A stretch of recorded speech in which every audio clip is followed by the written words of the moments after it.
এখন মরে নাই, তুই সেই অমর টার্গেট। অমর টার্গেট, আমি তোকে দীর্ঘ 4 মাস ধরে খুঁজেছি অমর টার্গেট।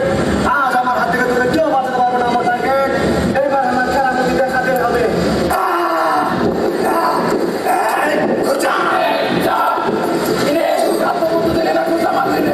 কি ব্যাপার, টার্গেট আমার সাথে মজা করছে নাকি? দাঁড়া, এইবার তোকে বাংলা